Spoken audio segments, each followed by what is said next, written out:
Ce qui compte, ce n'est pas le café, mais d'avoir un moment à soi, d'avoir un lieu où on s'accorde une pause. C'est une personne qui s'offre 10 minutes de calme dans une journée de dingue.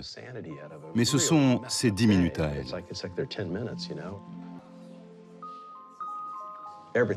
Tout compte.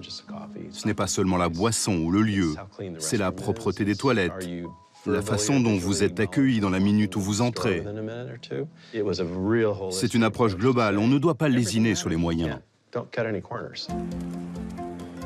Les cafés Starbucks sont tous conçus sur le même modèle, une apparence de luxe et de douceur.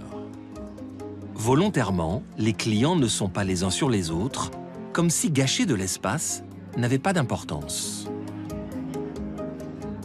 Lorsque nous concevons des boutiques, nous nous engageons sur une promesse. Si vous payez votre café un peu plus cher, vous devez vivre pleinement l'expérience.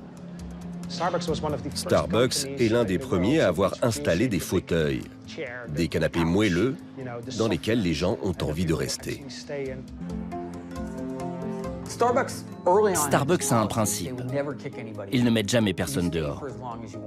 Vous pouvez rester aussi longtemps que vous voulez.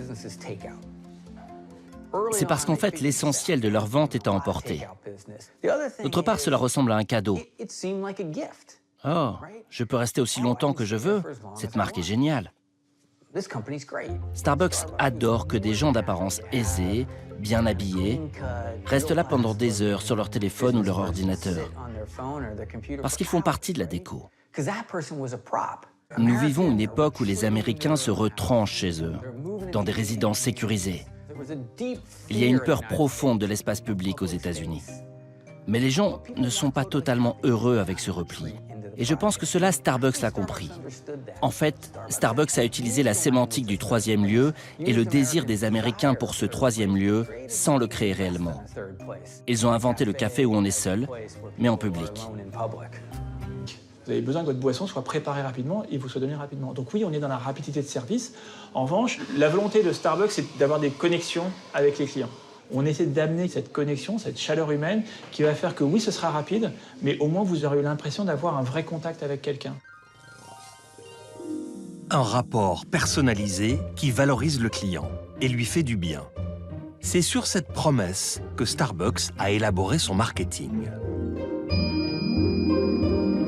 La firme a trouvé une idée toute simple pour que le client se sente valorisé.